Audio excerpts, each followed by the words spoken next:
You are listening to Be the Change, a podcast of conversations with true visionaries who are creating new paradigms for a healthier planet and society. I am your host, Christine Dimick, and my work is in finding real solutions to the biggest problems we face today: climate crisis, capitalism, social injustices, and our failing health. There are amazing humans out there that have answers, and it is my mission to have their voices heard. Together, we can raise consciousness and create a just and equal society. Together, we can be the change.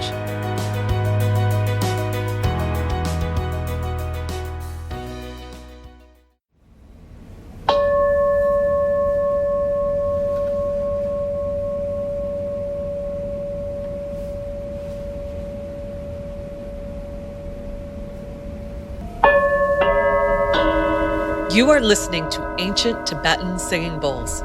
Their history and origins date back centuries, and my next guest speaks their liquid language of sound. Katherine Hamer is a beloved sound and vibrational healing teacher and practitioner who has brought the magic of the bowls to the UN, Fortune 500 CEOs, and renowned spas such as Canyon Ranch, as well as hospitals like Weill Cornell Medicine. Known as the healer's healer, she was instrumental in my own recovery from cancer.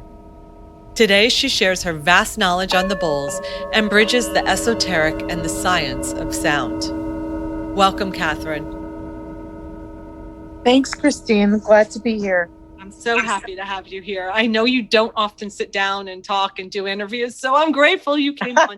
Yeah, you finally, like Maria from The Sound of Music, you finally pinned me down. Yes. After years. Please. Well, I'll tell you, the reason first of all, everyone needs to know you. But second of all, it's so important. Your work has been so instrumental in my own healing, my own process. I'm now a student of yours. I'm just grateful to have you on to share with us today all the knowledge that you have and how people can bring this into their own lives. Right? That's fantastic. Yes, absolutely. So you have an impressive knowledge of so many healing modalities. I just mentioned, Melissa, let's go through it, right? I was like, I didn't even know this. Of course, spiritualism, mysticism, meditation, Neuro Linguistic Programming, psychology, yes. Right? All of that, yes. Right? Yep. And I also know you were a social worker. Is that right? No, not a social worker. I have a background in psychoanalytic training, but not a social worker. I was never an MSW or anything like that. But all of these practices weave itself into my work with the bowls. There's a bit of psychology, there's a bit of NLP, there's a bit of mysticism, there's a bit of knowing about the works of the masters, and it all just accumulates together into this beautiful tapestry of working with sound, which of course is a liquid language in and of itself. So you don't really need to talk about all of this, but when you have someone emoting in front of you, or it's good to have these tools in your chest. So tell me, when did the bowls come to you? Well, this is quite a few years ago. My husband, he wasn't my husband then, my boyfriend at the time, I was working on a solar plexus issue. And like a really good computer guy, he Mr. Googles or Mrs. Googles solar plexus. And if you do that. I ask your listeners, Google solar plexus and see what comes up, right? But for him, a singing bowl, the first thing that popped up on the screen was a singing bowl. Wow. And it doesn't normally do that. I'll cut to the chase there. That is a spoiler, right? And so of course, a singing bowl pops up. So he's not familiar with chakras or what a solar plexus is. So he's like, of course, a singing bowl. So he takes me down to the village into this beautiful shop. I highly recommend it. It's called Land of Buddha. And the proprietor there is a man named Dawa Sherpa, and he supports an orphanage. Wonderful store. And I spent about an hour, for my birthday, just looking around the store. Didn't really see anything. I said, sweetheart, let's just go. Let's go to dinner. I really don't need another thing. And he goes over to this little corner and he holds up a singing bowl. And I nearly passed out. Wow. And it wasn't even played.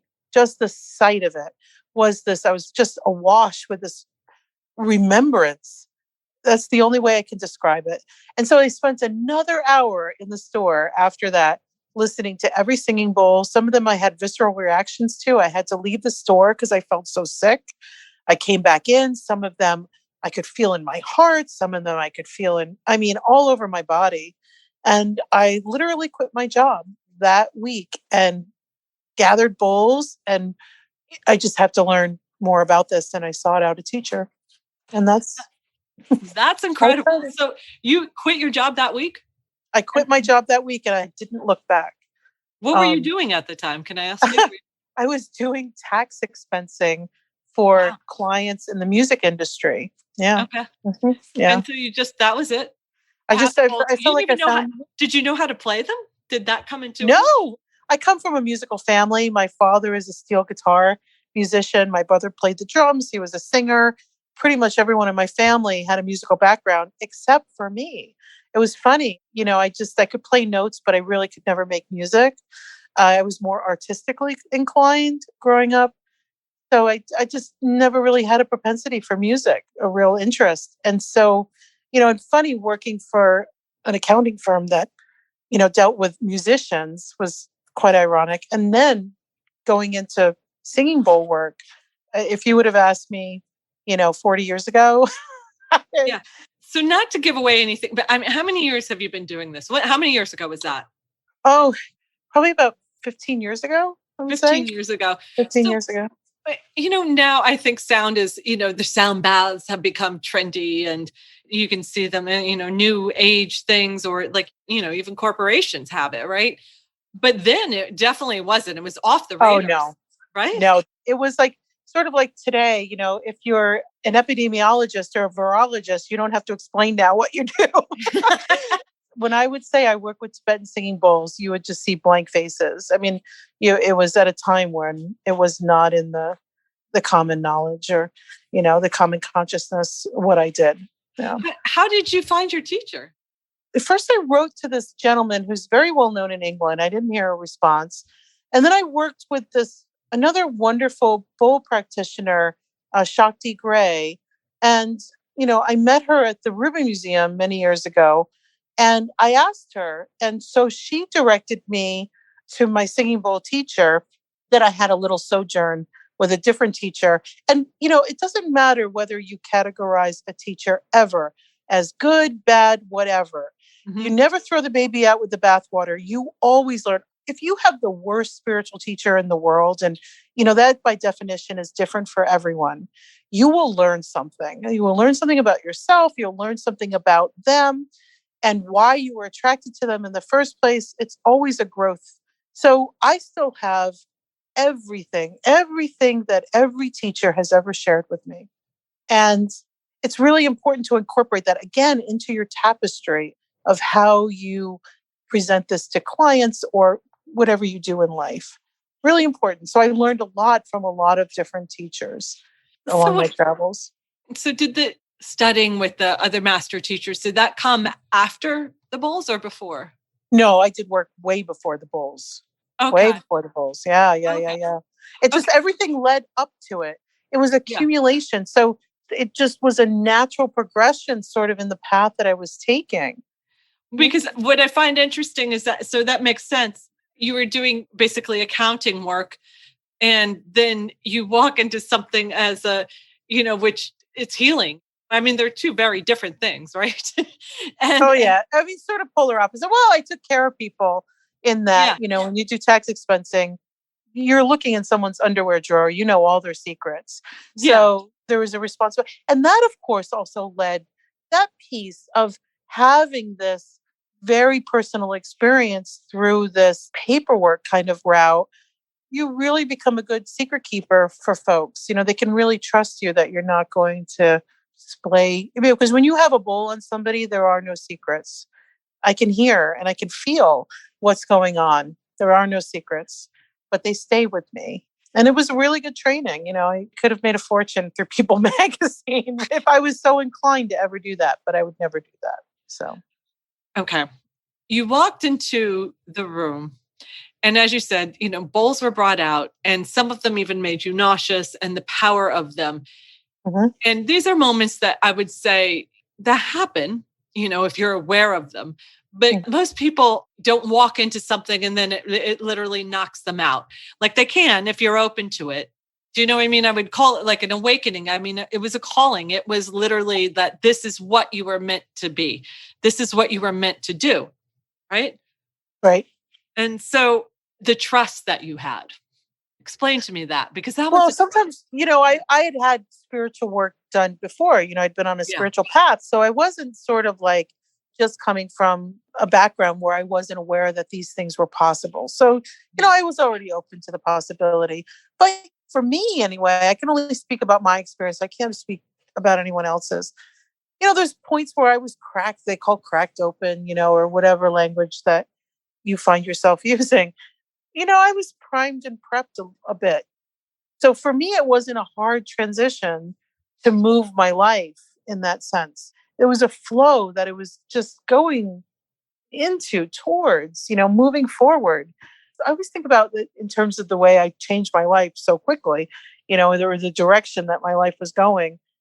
Has I ever heard the story of the woman who wrote The Rose, the song The Rose? What's her name? The singer for The Rose. Do you remember?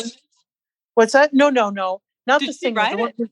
No, she didn't write it. She sang it, but who wrote it? I forget the woman's name, right? If you go on her website, right? Okay. And it's sort of akin to this. It's a great story. She was driving down the road. She was going to run an errand or she was going to some appointment or something like that. The story's on her website. All the lyrics for The Rose came pouring into her as she was driving, right? And she had to turn the car around. She's on a path. She was going somewhere. I don't know if she was going to get groceries or going to meet her agent or whatever. She turned the car around and she raced home and went right to the piano and just put down all the lyrics within 5 or 10 minutes to The Rose, this gorgeous song, right? Yeah. Now, think about it. What if she decided to, right? It's just something coming through. I'm going to go get my Yoplait or I'll get to it my later, Red Bull or whatever. You know what I mean? I got to go to Starbucks and get my latte, right? So, there's a recognition of when spirit is kind of moving through you or when life is just presenting itself right there. There's not a choice. It wasn't really a choice. I can't describe it as that. You're just moving with it. You and I have worked together and I never, ever felt called to the bowls. I mean, not that I didn't want to, but I didn't I felt awkward. I didn't feel comfortable. It just didn't feel like it was for me. And then as my mom was passing and they brought so much comfort to her and you had given me one before and, again, I would play them and it took me so long to even get a sound out. And oh, my mom loved them. She loved them. She adored you. And it's just so funny to me because after that, it was absolutely, it just came to me. It was a calling then. It was like, I'm meant to play these and I'm meant to bring these. And these are absolutely a tool that I need in my work. Yeah, absolutely. I mean, you just don't know until you know. Yeah. It's just like anything that when it resonates with you, and that's what your mom was just what a blessing. And it's my favorite work. My favorite work. I love all my work. I love my people and I love teaching and I love sharing the bowls. But I really especially love being in a room when someone's passing and sending them along with the sound of the bowls on a wave of sound. I mean, it's the most humbling, graceful work. Yeah, it really is. It's a flow of just selflessness, I mean, Jesus talked about that all the time, selflessness, the selfless service, Gandhi, and so on and so forth. I mean, it's just a flow. The Tibetans believe there's 4 more stages after you've taken your last breath. Yeah. And there's more work to do after your last breath. So don't think it's a vacation, people. Yeah, it really is a grace if you're able to do that. And there are, there's trainings that you can do to be with people and to help them pass peacefully like that. So, the Tibetans have this belief that you could go into the realm of the hungry ghosts. And there's trainings in Manhattan, at least I know that, you become an aide where you help people pass like that. And I just do it with the bowls. I don't say anything. I do it with the bowls. Like I said before, it's a liquid language that's irreplaceable. You don't have to say a word. Yeah. You really don't. And tell me about, so you have such an impressive knowledge of so many healing modalities. Are you Reiki master as well? Yes, I am trained in a Reiki Okay. I hate like the word system. master. Yes. So Yeah. you know Reiki, right? You know, What has you choosing the bowls over any other form of healing practices? well, What do you, it's not yeah. really, it's not really choosing the bowls over anything. It's just it's all incorporated. It's not one over the other. I mean, I like the bowls as my primary expression, Mhm. right? Rather than talk therapy or energy healing or NLP, going through timelines and so on and so forth. I just like the bowls because they work across all, whether you believe or not. I remember there was this spiritual center that I used to frequent and again, I love my spiritual teachers. They've helped me tremendously. And there was always the sign at the meditation hall, and it said, life is full of choices. Remove your shoes or scrub the floor, right? And there was another sign that says, things are true whether you believe them or not, right? So in my journey, I've come across Wall Street guys. I've come across scientists, yoga instructors, yogis, you name it, with the bowls, UN? you name it. The The UN? UN. Oh, I was in a room with, they shall remain nameless, but 70 of the top executives, a multi-billion international conglomerate, right? 70 of the top executives from this, they have offices all over the world. And here I am with the bowls talking about mindfulness because they need to reach a younger demographic. So this company has been in business for hundreds of years, right? So you name it. I've brought the bowls to the most conservative people and the most people that are just, they're flying so high, I need to have a kite string to pull them down. And number one, you meet them where they're at, right? And number two, the bowls just cut across all of that. Young kids, I've had bowls on kids at camps. I've had, like you said, at Canyon Ranch, and they cut across all ages, all demographics, everything. Mm-hmm. I've not met one person that has run out of the room hating the bowls. Like, they just speak to everyone. Mm-hmm. And spirituality might not speak to this person, or maybe talk therapy doesn't speak to that one, but I've not encountered this with the bowls. And it's just true. I'll tell my students, if you start this and you're a yoga teacher or fill in the blank, the bowls take over. And it's true. They just take over. You mean like as far as people's preference or the... Yeah, people's practice. It takes over because it really does. It delves into those pockets of your body, your soul, your spirit that other modalities can't reach. It's vibration. It's the beginning of the universe.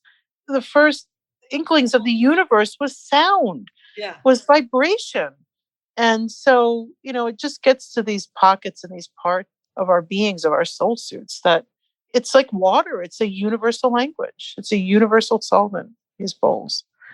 It really is. I love that you said that. When I play, I lose track of time. I completely lose track of time. I could sit and play all day if my legs would allow it.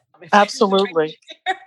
Like, everything kind of goes numb after a while, but it is. And when, you play for others, you play for yourself, as you know, and it's magical. I want you to explain a little bit about, I'd like to talk about first, like where it came from, right? And how they're made, how they're different. There's a lot of things out there. People play crystal bowls. They play, is it all the same? No, it's all different. It's sort of like flavors of ice cream, right? I have a spiritual teacher who used to say that all the time. Like, what is your flavor of ice cream? There's different flavors. So the metal bowls have been around since about the time of the Buddha. They have made most of the bowls that we use in practice for practitioners are made by the Shakya clan. They've been around since the time of the Buddha. The Buddha was a Shakya, right? That was his clan. And they're the metallurgists of the Hindu and the Buddhist world, right? That area of the world. And they move around as the politics have changed, through India and Tibet. And, now they're currently resting in Nepal because of politics in the region. And they're hand hammered. All the bowls start out as a metal disc, and they're hand hammered with chants. Every single bowl that's made in this method has usually a Ome Padme Hum chant or Ome Padme Hum, depending on when they're made. Some are made on the full moon, some are made on the new moon. There's as many different kinds of bowls as there are cars on the road, and different qualities, and it runs the gamut. That doesn't matter whether it's antique or new, or whether it's hand cast in India or it's a ringdong from Japan. It doesn't matter. If you pick up a bowl and you feel it in your heart, you feel it in your soul, you feel it down to your toes, you get goosebumps, that's the bowl for you. Period. And don't listen to anything else anyone else says, including myself. Just trust yourself, right? Trust yourself. And it's a good bowl. It's like wine. There's no bad wine. there's only what you like. And so when they're a practitioner, yeah, there are certain bowls and sizes that you can be guided to.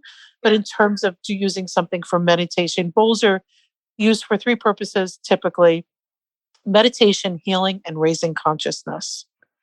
And so when you have, I call them the three legs of the stool: your intention, your integrity, and your intuition. And you use that with any bowl at all. Your intention is a pure intention. Your integrity is in place, and you're using your intuition. You're just following your guidance. You can't go wrong. Can't go wrong. Beautiful. So it doesn't matter. So if this is something someone wants to do, they have to find a teacher. Is that something? Can people just pick them up? Well, I mean, there are certain ways to play, like crystal bowls. You asked about crystal bowls. Crystal bowls are man-made bowls. It's quartz that's poured into a mold, and they have one note, right?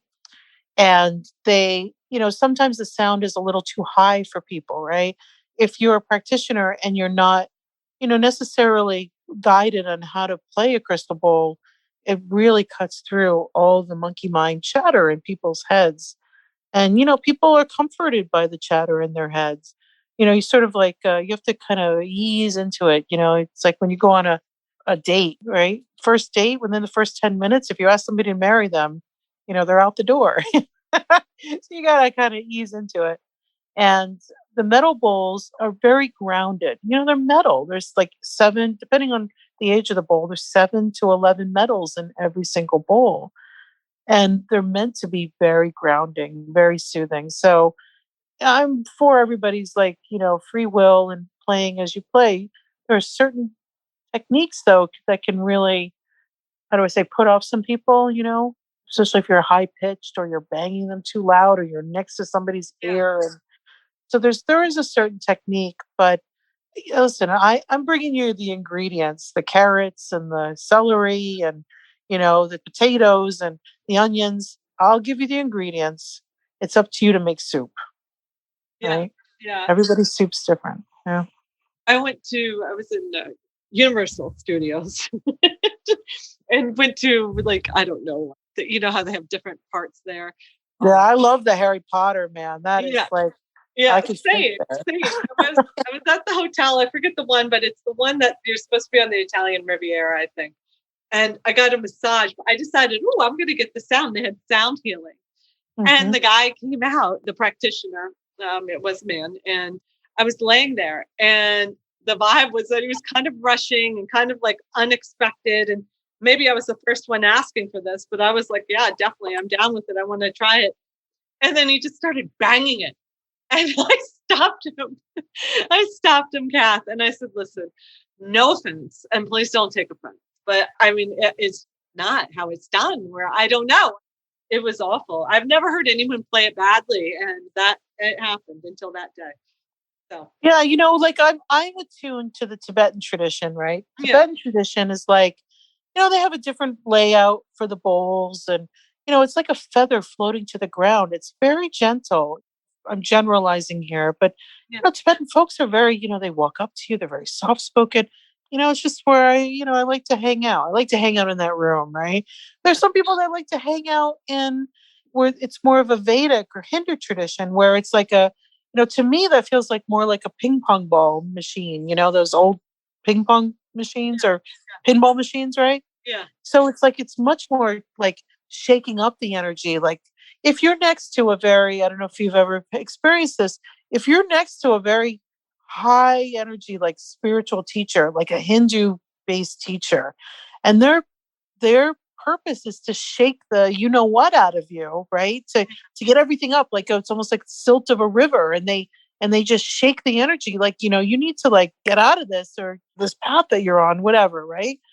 It's just a different energetic. And if you are attuned with that, then that's great. But the Tibetan is just, it's a bit different. What did the Tibetans always use the bowls for healing? I know that they would put food in them, and some say it was it was a secret, but was it a practice that was shunned? Was it? Well, since, I mean, we're getting into more of a political conversation, but I'll leave it at this. In more recent times, yes, if you see burnt marks on the bottom of a bowl, it means that they had to say that it was a bowl for cooking rather than for any sort of spiritual or healing practice, because they can get in trouble. So there is a bit of that. It's like what were monks doing, right? At the thousands of years ago, right? There were monks in France. What were the French doing? They were figuring out champagne, right? What were the ones in Germany doing? They were figuring out beer. What were they doing in Spain and Italy? They had a lot of time on their hands, monks. They were praying and growing vegetables and beer in Germany and Italy. What were they doing in Tibet? They were laying out bowls. That's what they were doing in Tibet. They weren't weren't big drinkers, and from the records that we have, that exist. And they were figuring out how to do these different, laying out the bowls in certain patterns. I mean, they figured out a system of fifths before a tuner existed. That's how long these protocols have been passed down in these certain patterns. It's based on a system of fifths, BEADGCF, which is a very harmonic, natural progression in music. If you play a piano keyboard, right, you go BEADGCF. That's exactly the way that the Tibetans lay out the bowls. It's really beautiful. It's remarkable. Was it only monks who were playing the bowls then at that time, or primarily? Yeah, okay. It wasn't a lot of lay people. The lay people were super busy, and then it would get out into the general public. Like a monk would come and they'd have a back issue, or they'd have, a hearing issue. The tingshaws are used to help cure tinnitus or tinnitus. In Tibet, that's the one spiritual instrument they're allowed to use in Tibet. Is because it's considered very functional to wake up the monks from naps. If they fall asleep, they'll ding the tingshaws in the temples and wake them up. Yeah, so it's allowed now, meaning it's allowed right now. Yes. Mm-hmm. So, I don't know. Maybe you know of any instances where they realized that they were healing, and I would love for you to explain like instances of where you've seen actual healing from the bowls. I mean, you see it with every session, right? Oh yeah. I mean, it's like, this is a bit of a slippery slope to talk about, because how people come to you and they're like, forego traditional Western medicine and want the bowls. And I am not party to that. Sorry. If there's a treatment that is proven to work, remember, my friends in the New Age community, doctors are healers too. Nurses are healers too. They take an oath. They're here for us. And the bowls are a great complement. That being said, I'll speak about my own personal experience. I won't speak about any of my clients, and because it's their experience, but I can speak about my own experience, right? And Christine's well aware of this story, and these bowls saved my life. Even if it just was, me going on this path for this, so that I can be here, to help others and add some comfort. I had a mammogram. True story. I had a mammogram in April. It was a day that Christine and I were actually at the JCC. Remember that, Christine? I said, right? I went for my mammogram, right? And the mammogram turned up nothing. It was clear. There was something on the right side. They thought there was an asymmetry, it's called, in the breast. For women who don't know this, your breasts are like mirrors. And if there's one thing on one side that doesn't match the other, they kind of question it. So I went in and they did a little bit of a sonogram, and there was nothing there. It wasn't anything. And I said, well, I put them on the right breast and it sounds fine. And I put it on the left breast and it sounds like a thunk, thunk. Like it's almost like it's cracked. Put it on the right side. Beautiful, bright sound. Left side, thunk, thunk. There's something going on. And so I tell this to my doctor. You go to the doctors these days and you mentioned singing bowls, and Yeah, I'm sure he was like, okay, lady. yeah. She was like, wasn't too sure about that, but I was really insistent, and then I persisted. I knew that something was up because I could hear it in the bowls, right? Yeah.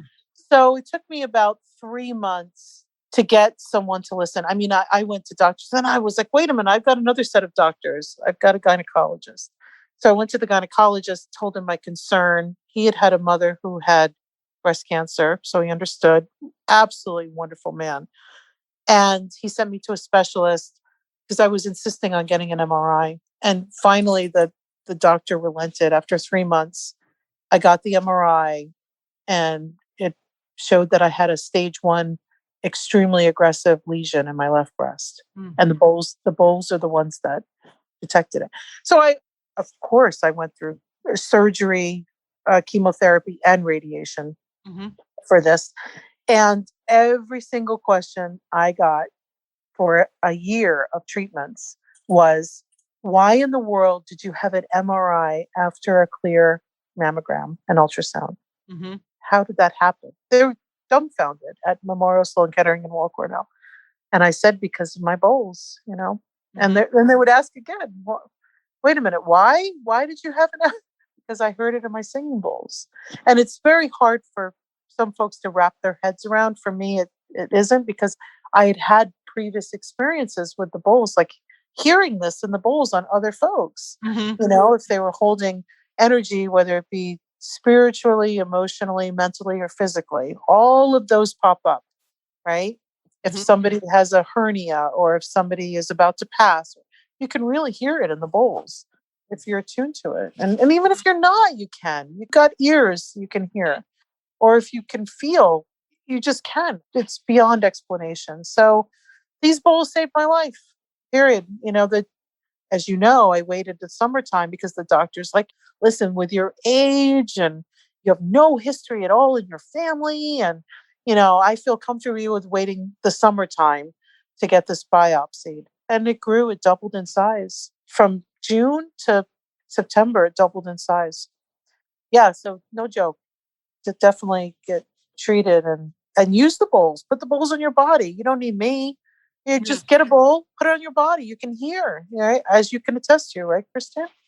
Well, I can. I think I prefer to have go to you and or Allie and have someone, put the bowls on me, because it's such an incredible experience, and I miss it so much right now since we're not doing that in studio. But in my experience, when I play for the collective, and this is my thing, this is what I do, and I play generally once a week, and it is shocking to me, and every single time it just gets me. I played just just last week, and a bowl, which will be fine. And this one right now, it was the A bowl, and the A bowl is just janky right now. Like the sound was just or it's not as strong. And then some days you can play it and it's like, I'll text you or I'll call you and I'll be like, it's like, it sounds totally different. I just don't get it. And it's picking up on that. And now I've learned obviously to trust it and to understand, and I know what's going on. And I had played it last week after the young boy was killed by the police, and 13-year-old boy. And, I'm not going to get into that. That's for another podcast, but I played for the collective for that. And it was a somber playing, and you can feel it, and you just know what the collective is doing. So yeah, you can. I mean, the bowls don't lie. They really don't. And then sometimes I have to wonder when I'm playing how much of it is my own energy too, and finding with the A bowl, is this a difficult time? Like if you're going through something, I'm not really sure where my voice is. And, but a lot of times other people are also going through this as well. And that's my work, is that, I find that if I'm going through it, there's pretty much people out there that are as well. Absolutely. Absolutely. You can guarantee there are definitely a lot of folks floating in the same boat. Absolutely. And when you send out those bowls, when you play for the collective and you play your bowl in a counterclockwise, it's just like a prayer wheel. The Tibetans send out these, if you've ever seen a prayer wheel, if your listeners are familiar with those vessels that the Tibetans spin, there's like little prayers inside all of those wheels, and they spin. That's the idea of prayer flags. When those flap in the wind, there's mantras and writings on those flags. And when the wind hits it, those are meant to flow all around the world. That's why it's beautiful, beautiful. Absolutely. You can have those made and give them for people for their weddings so that when they get married and they can hang them up, and the love that they have for each other, you can spread those all around the world. You can spread your love. There's one ceremony that you're sharing with your friends and family, your loved ones. You can spread that all around the world. And that's the idea of playing like that for the collective. It's beautiful. And what I also find interesting and surprising too, but not, are the responses I get, and from whom? People that you wouldn't typically think attracted to the bowls are, or that will send me a message and say, thank you so much, that, that brought me great healing. My husband, who I secretly know, who believes all this, and it's but it's keeping it's like he's like in the back cave. He's keeping it secret, man. He's like Batman. No, he believes it all. I know he does, and he comes out in a little bit, and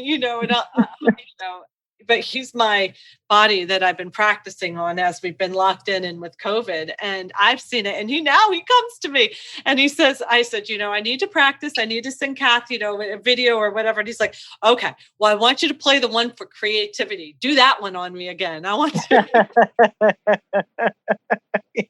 it again. Yeah, because it doesn't matter whether you believe it or not, It doesn't matter. It just goes like you have a vessel vibrating on your body. And whether or not you're spiritually inclined or not, that's very soothing. Warm water in it with essential oils, it's soothing. And what's different, I think, do all practices, I know you just mentioned you lay them on the body. So in the Tibetan sound healing, we put them on the body. And is that normal with all? I don't think it is, right? Well, I mean, there are certain schools, again, that, in the school that I learned, and that's where the juice is. I mean, putting bowls on the body, you can't get any better than that. It's just lovely. The sounds are lovely too. But it's the vibration that actually speaks to the cells in the body and moves energy. It's like very efficient at moving energy. And, if you look at Dr. Emoto's experiments, which you and I have discussed, and his work with water, and it's the vibration in our body. Is how much water are we? We're over 70%, or is it higher than that? Yeah, it depends, 70 to 80%, so is what they say. Why wouldn't that work? I don't understand. I don't understand how we're so comfortable with getting a sonogram, which is sound waves, right? Yep. And yet, then people would question this. Before we wrap up, I do want to talk about what it's made with. And you said that, they're made, and I have some bowls. I don't know. You'll have to tell me, but I know they're hundreds of years old, right? They go back thousands of years. I found that they're also connected to the planets. Is that true? Like lead is Saturn and 10 is Jupiter. Is that how it was done? Yes, because, when you get a Tibetan healing, astrology is one of the pieces. They look at astrology. That's an important piece along with the medicine, and it's part of their medicine, right? So, the bowls are connected with, the planets, the sun, the moon, the earth, and you can incorporate that energy, especially when you do full moon and new moon, and with the power of with the bowls, right? So you harness this power. And some of my students are very inclined to that. They're very, very much into astrology and use the bowls actively with that. I mean, I just trust, I'm a little bit more esoteric in that sense. Like I'll grab a bowl and I'm not thinking too much. My brain gets more marshmallowy, and I work like sort of more like a magnet and move toward a bowl rather than thinking about it. At the beginning, I was very much thinking about it, but now I don't even think about it. I just move. I move. That's it. Funny. I think I wish I don't have the vast knowledge that you have. And so I intuitively grab, but then I'll ask you, what does this mean? I say, don't ask, just grab. I just grab. Don't ask, just grab the ball. That's it. Don't even think about it. When I was playing, you'd be this way. I played for Adam Toledo last week when everyone's going through that. And Kath, if I tell you, it was a freestyle. So I wasn't doing a particular protocol. And each bowl that I was playing, I was called to, and I would play, and then I would, I was rubbing it, making it sing. And I played the D bowl, the heart bowl. And when I was doing the D bowl, huge amounts of police sirens just started blaring outside. And so then, of course, you don't say it in the midst of your playing, but boy, in your head, I was like, there are no coincidences. There just really aren't. There really aren't. You're love. You could feel. For me, the interpretation was love that needs to be put into the police force. That remembrance, that love of one another. I don't know. It was amazing. Yeah, you're right. See, and you can't replace that experience, right? No. If somebody told you, or I agree. It's just like sort of what's coming up in the moment. I'll end with this story. I'll end with one story, okay? Because I am part Irish, so I like stories. I think it really illustrates things very well. So, I had a rooftop. It was at the JCC. I had this rooftop meditation, right? And I had one of my students, who's a lovely student, very, very proficient, right? But things happen. So we're on the roof, gorgeous evening, wind is blowing, beautiful. And I'm on the other side playing, and she's putting bowls on bodies, right?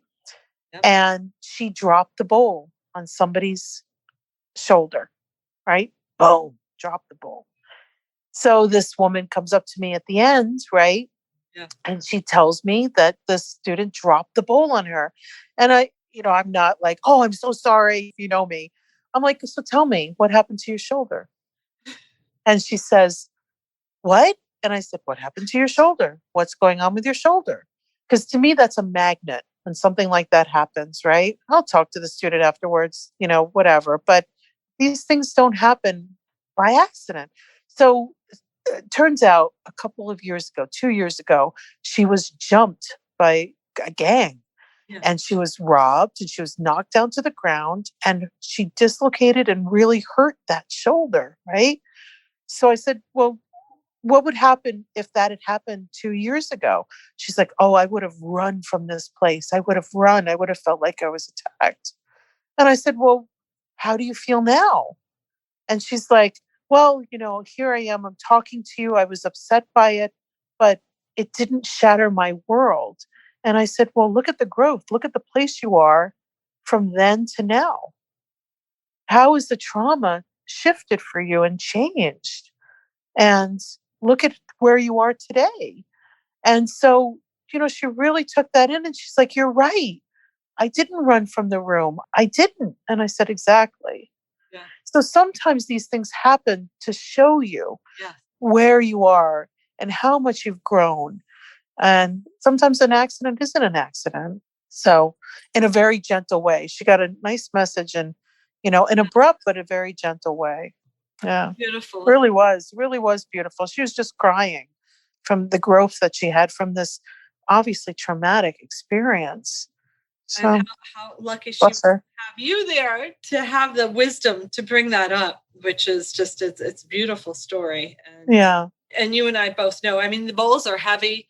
When you're placing them on someone's body, you're being very careful. So I am sure that the practitioner was probably mortified, and probably like it almost, it was meant to happen. That whole thing. Absolutely.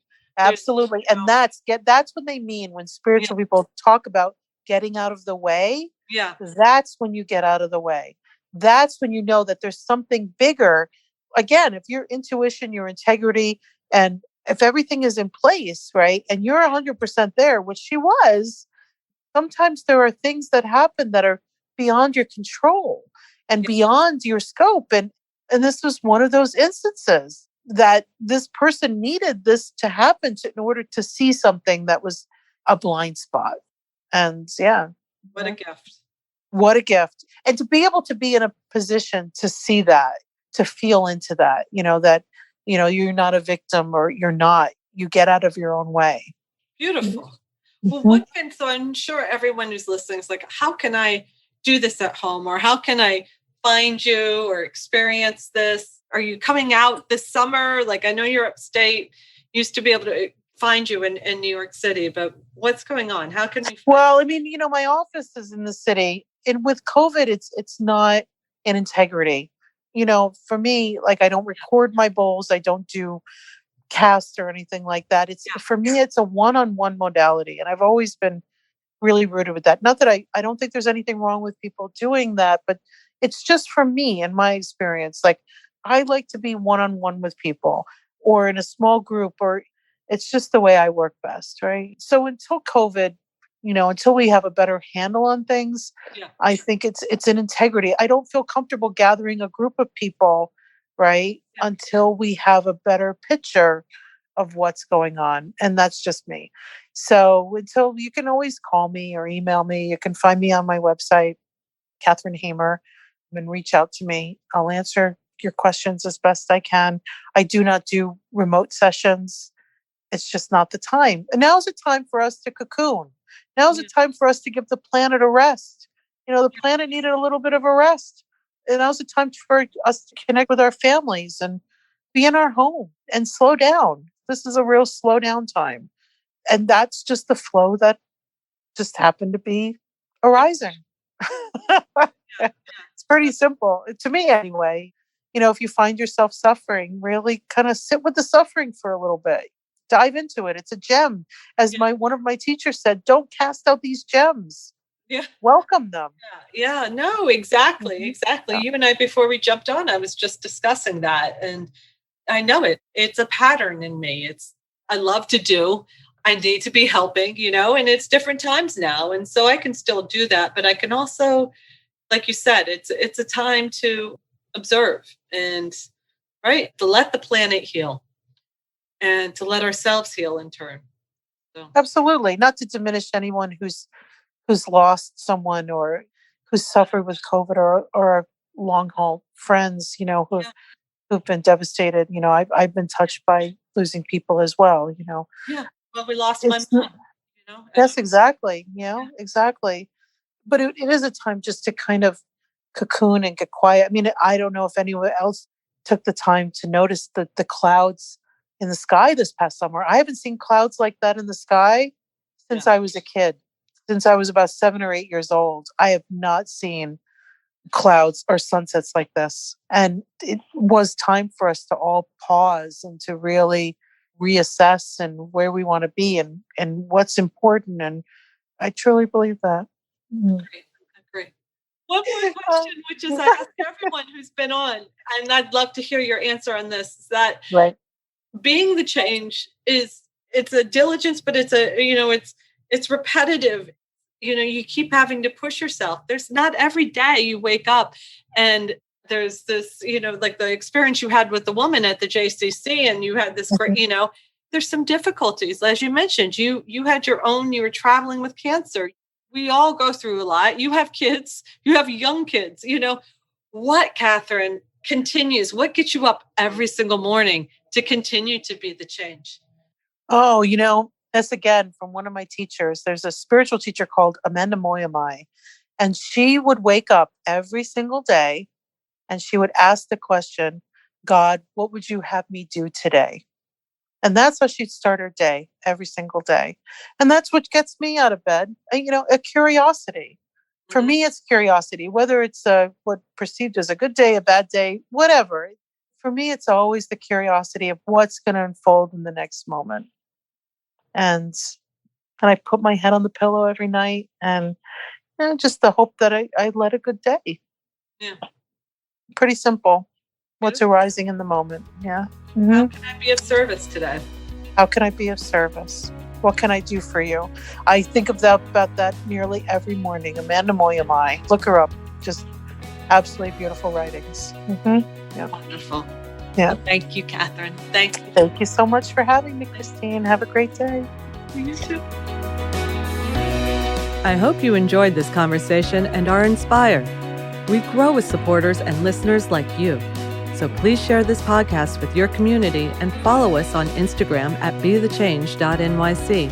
And to learn more about our guests and what you can do to be the change, go to our website at www.bethechange.nyc. That's bethechange.nyc.